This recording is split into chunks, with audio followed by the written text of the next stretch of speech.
Yo, assalamualaikum warahmatullahi wabarakatuh. Selamat sore buat teman-temanku semuanya, khususnya sudah ada di YouTube Solusi Hutang MB. Ini menarik banget yang mau kita bahas.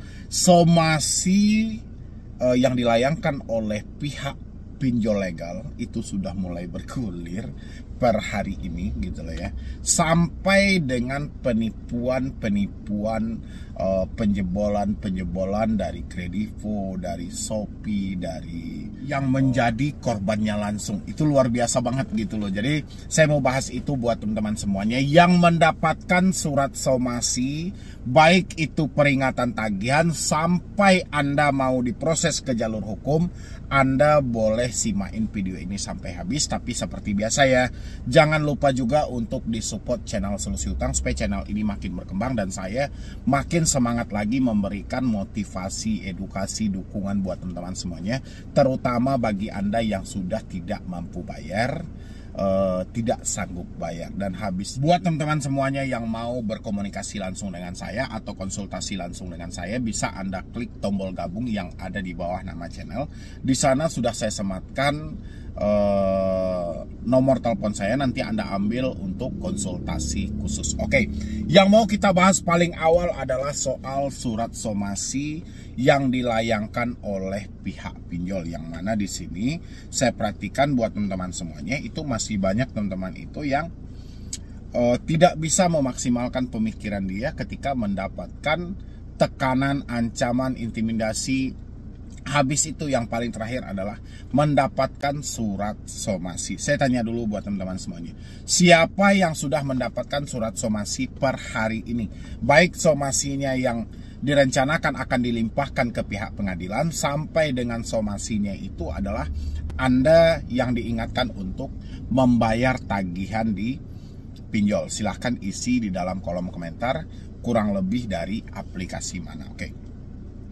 Untuk surat somasi sendiri ya buat teman-teman semuanya, itu memang diperbolehkan oleh otoritas jasa keuangan. Bahkan pinjol itu diminta untuk mengirimkan SP1, surat peringatan 1, surat peringatan 2 ya, ketika ada yang telat bayar. Jadi mereka itu membatasi diri supaya tidak terjadi caci maki, supaya tidak terjadi tekanan dan ancaman.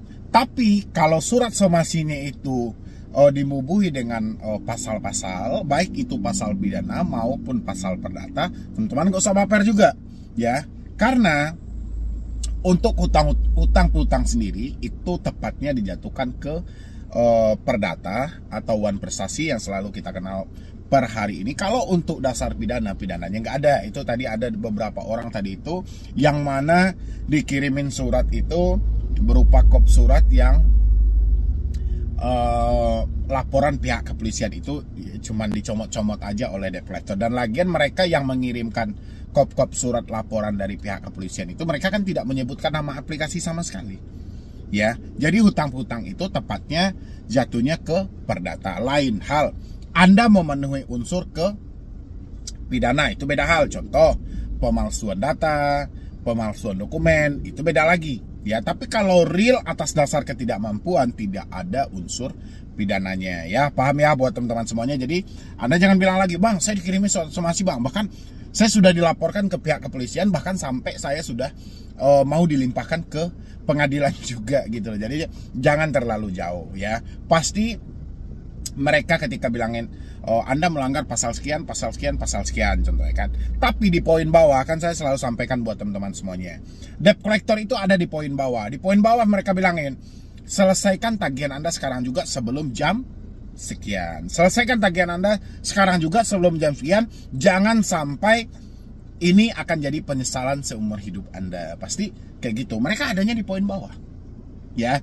Itu untuk kasus pidananya. Jadi nggak ada pidananya, nggak ada penjaranya, kecuali Anda memenuhi unsurnya itu ya, seperti tadi pemalsuan dokumen ya kan, tipu-tipu muslihat dan lain sebagainya. Tapi atas dasar ketidaktahuan Anda sejak awal, Anda memberikan data dengan jujur, memberikan semua yang mereka minta, itu nggak ada unsur pidananya. Habis itu kita pindah ke kasus perdatanya ya. OJK pun mempunyai dua opsi. Saya sering kali menjelaskan sama teman-teman semuanya ya, tentang pinjol wajib menagih 90 hari. Anda masih ingat kan? Mungkin banyak teman-teman yang sudah tahu tentang wajib menagih 90 hari. Oke.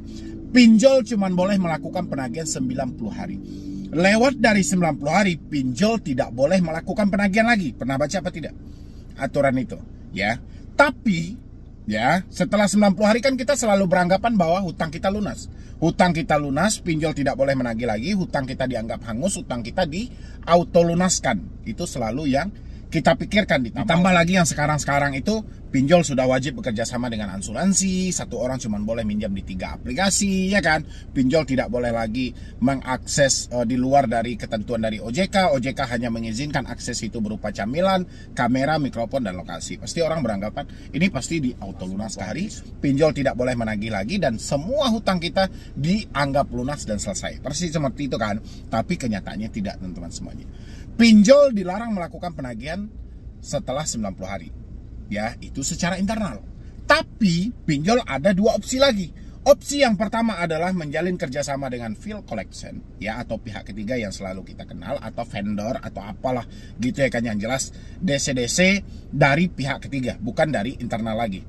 Ya, itu opsi yang pertama yang mereka bisa pilih. Yang kedua adalah mereka juga bisa menjalin kerjasama, ya kan, atau memberikan surat kuasa kepada lawyer yang mereka tuju untuk menjatuhkan Anda atau memproses Anda ke jalur hukum wan prestasi. Ini 2 opsi. Dan itu ada tertuang dalam peraturan OJK. Dan itu juga ada tertuang dalam aturan yang dipertegas oleh Asosiasi Fintech Pendanaan Bersama Indonesia. Jadi yang pertama dia bisa menjalin kerjasama dengan pihak ketiga, yang kedua bisa menjalin kerjasama dengan lawyer untuk memproses Anda ke jalur hukum wan prestasi. Tapi yang terjadi sampai detik ini adalah pinjol lebih memilih ya menjalin kerjasama dengan pihak ketiga atau field collection, ya, atau pihak ketiga, FC, DC lapangan, itu yang selalu Anda kenal kan. Pinjol lebih memilih kerjasama dengan hal ini. Kenapa? Pasti ada alasan dong, nggak mungkin tanpa alasan. Oke? Kalau dia bekerja sama dengan lawyer dulu ya, lawyer atau penasihat hukum misalnya, mereka tunjuk salah satu lawyer mereka atau penasihat hukum mereka, mereka tahu, ya kan? Gugatan itu bukan kaleng-kaleng, dan dia harus mengikuti semua prosedur yang ada. Biayanya sangat mahal, waktu yang dipergunakan cukup lama. Ya, itu kalau seandainya pinjolnya menjalin kerjasama dengan lawyer atau penasihat hukum gitu loh. Tapi pinjol tidak mau gegabah dalam hal itu, karena dia tidak mau nih. Pinjol itu asal Anda tahu, hutang Anda 1 juta diminta bayar untuk 1.200.000 contoh, ya kan? Hutang Anda 1 juta diminta bayar dengan dendanya 1.200.000. Anda pengen membayar tapi duit Anda cuma ada 1.190.000, ya, kurang 10.000. Pinjol tidak terima. Ya, 10.000 kurangnya, pinjol tidak terima. Karena dia mau full 10.000 dia tidak terima. Jadi kesimpulannya adalah pinjol tidak mau rugi besar, gitu loh. Jangankan mau jutaan, 10.000 perak pun dia nggak mau. Ya, itu dia beranggapan itu adalah sistem, ya kan? Jadi itu tadi, kalau dia menjalin kerjasama dengan lawyer ini, ya oke, setiap perusahaan itu yang namanya VT pasti ada legalnya. Ya, legalnya masing-masing pasti ada. Mereka pasti mempunyai pengacara khusus dari PT itu masing-masing, ya. Tapi mereka tidak mau gegabah dalam hal ini. Meskipun hanya menjatuhkan Anda ke dalam gugatan sederhana aja, mereka masih pertimbangkan dengan matang. Ya, karena mereka akan mengikuti prosedur yang harus mereka lalui, dan mereka harus menunggu dan mengikuti semua persidangan itu dengan jangka panjang. Apalagi mereka tahu bahwa Anda ini sudah tidak mampu bayar. Dan satu hal lagi yang ditakutkan pinjol adalah terbongkarnya seperti apa sistem mereka memberikan pinjaman dana kepada Anda, seperti apa bunganya, dan seperti apa denda yang mereka terapkan. Ini yang dikhawatirkan oleh si pinjol, takut kebongkar. Makanya si pinjol itu menjalin kerjasama dengan pihak ketiga. Debt collector tadi, yang mungkin yang berkunjung ke rumah Anda, yang datang ke rumah Anda. Kenapa? Karena ini lebih instan. Ini adalah jalur evakuasi, jalur pintas. Ya, lebih cepat, tidak mengikuti prosedur yang panjang. Ya, diambillah kerjasama dengan pihak ketiga. Dia berharap pihak ketiga bisa melengkapi semuanya. Dan ketika dia menjalin kerjasama dengan pihak ketiga, dia berikanlah deskripsinya semuanya. Seperti ini prosedur yang harus Anda lalui. Ya, ini tagnya. Oke. Jadi ini dia enak ini kalau bekerja sama dengan pihak ketiga. Kenapa? Karena dia bisa merequest semau mereka. Ya, contohnya ada nasabah yang seperti ini, pinjol akan mengarahkan coba tagih seperti ini. Ada nasabah yang seperti ini, coba ditagih seperti ini. Ya, Anda ingat nggak waktu saya putarin video yang dari bos ada kami? Mereka kan menyampaikan di sana, kita setiap debt collector kita itu memang telah melalui sertifikasi katanya, tapi kita selalu mendeskripsikan ini seperti ini harus dibicarakan, seperti ini cara Anda menagih. Berarti tag itu telah mereka berikan, ya. Dan begitu juga lah buat teman-teman semuanya. Jadi Anda yang selalu ketakutan soal ancaman, somasi di proses jalur hukum, itu nggak ada ya. Sampai detik ini pun nggak ada gitu. Lebih baik daripada Anda mikirkan apakah Anda mau dibawa ke kasus hukum, apakah Anda mau diproses ke jalur hukum, mendingan Anda pikirkan bagaimana Anda bisa bertahan hidup. Bagaimana caranya duit yang nggak ada hari ini bisa menjadi ada. Mendingan PR Anda seperti itu daripada Anda menyibukkan diri memikirkan apakah saya akan diproses jalur hukum. Ya, itu nggak ada. Oke, buat teman-teman semuanya, kalau memang Anda mau diproses ke jalur hukum, buat apa pinjol menjalin kerja dengan pihak ketiga? Ya kan, makin rugilah dia gitu loh. Tapi karena ketidakmampuan dia tadi itu, dia lebih mempertimbangkan biayanya, waktunya, dan segala macamnya, makanya pinjol lebih mengambil jalur alternatif, jalur evakuasi yang lebih cepat, menjalin kerjasama dengan pihak ketiga. Oke ya, tuntas ya. Dan habis itu lagi, ini soal penipuan-penipuan yang dilontarkan atau yang selalu disampaikan bahwa itu dari salah satu pinjol legal. Ada tadi nasabah yang menyampaikan bahwa dia ditipu oleh oknum yang mana akun dari kredivo mereka itu bisa jebol. Ya. Dan yang kemarin-kemarin juga banyak yang menyampaikan ada orang-orang yang mengaku dari petugas salah satu aplikasi juga, dan mereka melakukan telepon juga dengan double penagihan, double pengiriman, atau meminta kembali untuk uang itu dibalikkan setelah dia melakukan peminjaman.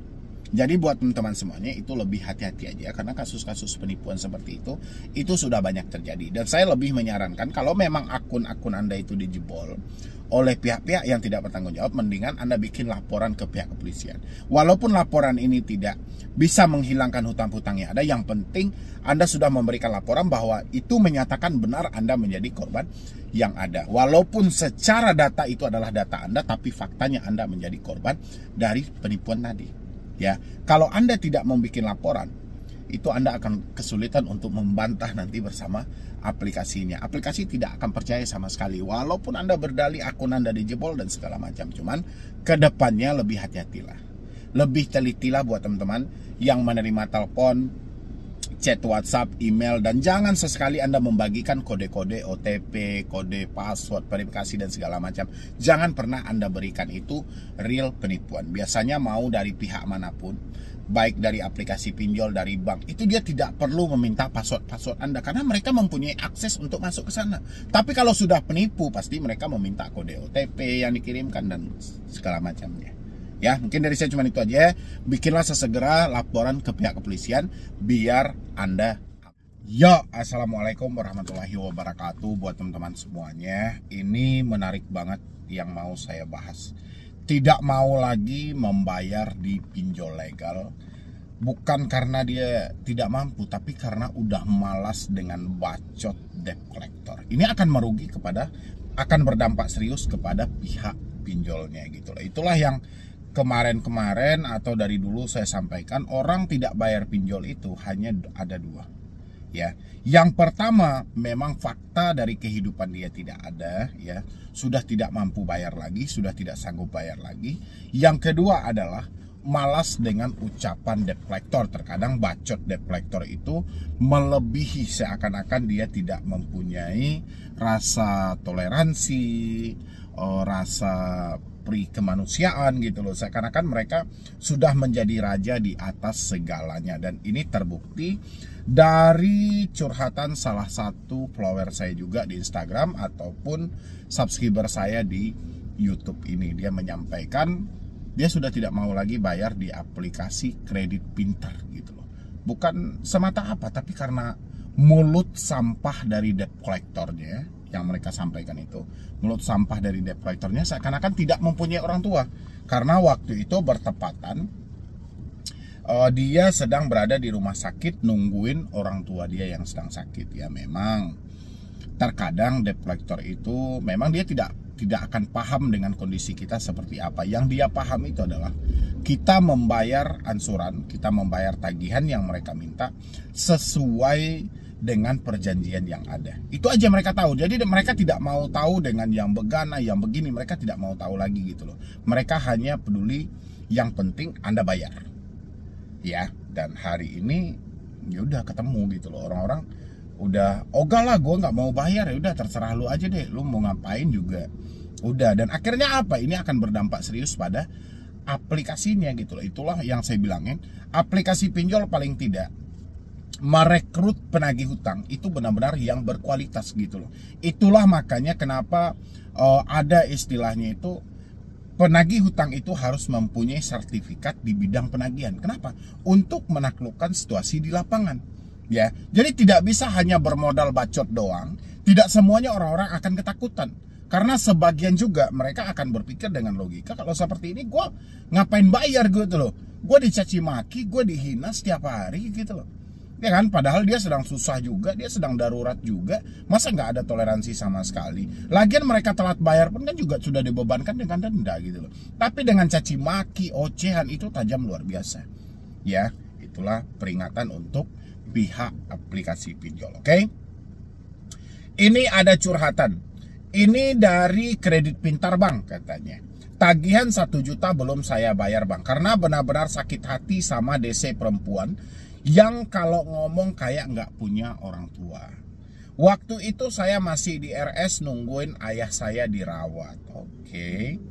Terus seperti apa ucapannya? Oh ini dia ya. Sheila Kredit Pintar itu nama emailnya, tapi sayangnya emailnya itu masuk ke spam. Mengapa pesan ini berada di spam? Pesan ini serupa dengan pesan yang dulu diidentifikasi sebagai spam gitu ya, sebagai sampah gitu. Oke. Jika dengan cara baik tidak bisa membuat Anda sadar dan mengembalikan uang pinjaman sekarang, kami tidak akan mentoleransi lagi. Apa perlu foto KTP, foto selfie-mu ini diketahui oleh semua kerabat dan saudaramu melalui platform sosial media dan juga menempel di setiap tembok di tiang dekat alamat yang Anda cantumkan? Apa perlu juga kami membuatkan grup WhatsApp yang berisikan seluruh kontak handphone Anda? Selagi masih bisa diselesaikan baik-baik, selesaikan sekarang. Jangan sampai keluarga Anda malu cuma karena hutang Anda ini. Oke. Walaupun di dalam kalimat ini mereka tidak menyebutkan nama aplikasi, tapi pengirimnya atas nama Sheila Kredit Pintar. Ya, walaupun kasus ini nanti akan viral, akan booming, walaupun itu akan ditepis oleh pihak masing-masing, yang mana itu bukan mereka, yang mana itu hanya orang yang mengaku-ngaku dari mereka, tapi mereka mencomot ada nama dari Kredit Pintar. Sesuai dengan aturan OJK, ya, dalam POJK nomor 22 tahun 2023, pertama, dilarang melakukan penagihan dengan ancaman, ya, caci maki, intimidasi yang sifatnya mempermalukan. Contoh, melakukan penagihan di luar dari si konsumen, sengaja menyebarkan data-data pribadi untuk mempermalukan. Ya, ini paket komplit. Sebenarnya ini paket komplit, ya. Yang mana 7 larangan dalam poin POJK nomor 22 itu 7 larangan, ya, yang harus dipatuhi oleh penagih hutang, tapi ini malah dilanggar. Jadi saya berharap buat teman-teman yang mendapatkan hal yang serupa, simpan juga lah bukti-bukti seperti ini. Hentikanlah pembayaran seumur hidupmu gitu loh. Biar apa? Biar ancaman-ancaman seperti ini, perkataan-perkataan seperti ini tidak bermunculan setiap hari. Tidak dipakai setiap hari oleh pihak debt collector.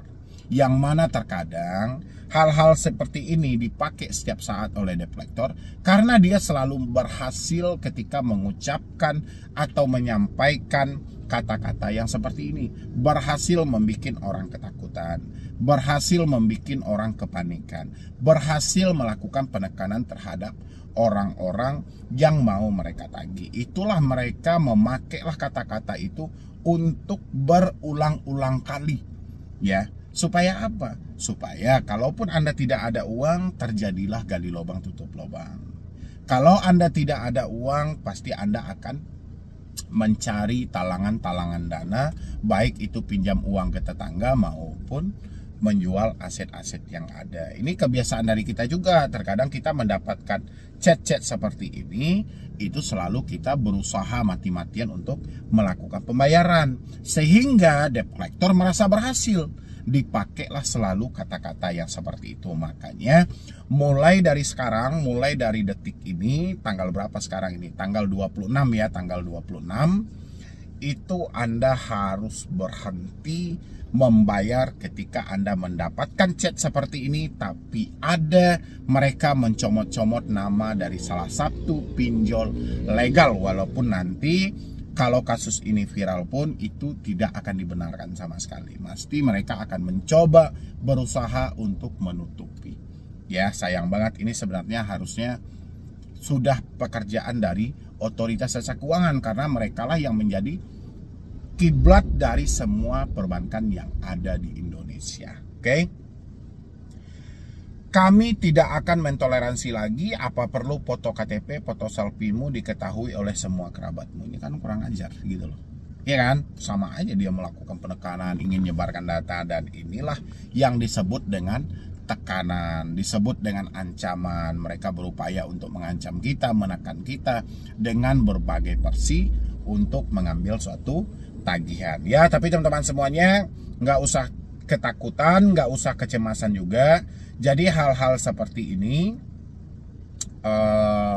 Anda anggap angin lalu aja gitu loh. Putus semua komunikasi yang terhubung dan Anda simpanlah bukti-bukti yang ada supaya kedepannya kita bisa melakukan penekanan terhadap pinjol-pinjolnya bahwasannya benar mereka telah menyalahi aturan yang ada, mereka tidak taat lagi dengan aturan-aturan yang berlaku. Ya. Dan habis itu lagi ini ada satu curhatan juga. Assalamualaikum Bang Medi, saya mau tanya, saya punya tagihan di Adapundi 10 tagihan lagi. Saya mau tanya Bang, kalau galbay resikonya seperti apa? Oke. Kalau untuk 10 tagihan lagi di Adapundi, kalau memang benar-benar Anda sudah tidak mampu bayar, resiko yang akan Anda dapatkan, nama Anda akan masuk ke dalam fintech data center atau pusat data fintech lending. Ya, itu risikonya gitu ya. Itu risiko yang paling terberat, dan jangan sampai satu aplikasi ini malah menjadi 10 aplikasi nantinya. Ini harus ditahan iman teman-teman semuanya untuk tidak gali lubang tutup lubang ya. Jangan Anda berupaya oke lah, saya mau nutupin yang satu ini, saya ambil aja lah aplikasi ini, saya tutup ini, saya ambil aplikasi ini. Jangan. Sekali saja terbesit hal-hal seperti itu, siap-siap Anda akan masuk ke ranah yang mana Anda akan dimiskinkan oleh pihak-pihak pinjol. Ya, ingat, kalau Anda gali lubang tutup lubang, pencairan yang pertama tidak akan sama dengan pencairan yang kedua. Makanya untuk menutupi satu lubang yang terbuka, Anda butuh 2 galian lubang yang harus Anda pinjam lagi. Jadi begitu seterusnya. Karena pencairan pertama, kedua, ketiga itu nominalnya tidak akan sama, tapi ansurannya akan melebihi dari tagihan yang pertama. Ini perlu teman-teman pikirkan matang-matang ya. Jangan sampai Anda malah terjebak dalam permainan gali lubang tutup lubang. Oke? Jadi kurang lebih dari saya cuma itu aja. Memang sudah faktanya seperti itu. Cuman ada 2 kategori orang tidak melakukan pembayaran di pinjol. Pertama, atas dasar ketidakmampuan. Kedua, kurang suka dengan cara dari debt collectornya. Silahkan pihak-pihak pinjol yang menonton, ini dijadikan PR supaya Anda merekrut penagih hutang itu yang benar-benar berkualitas, supaya itu tidak berdampak buruk kepada perusahaan Anda. Ya, jadi sekian dulu dari saya, Medi Broni. Wassalam.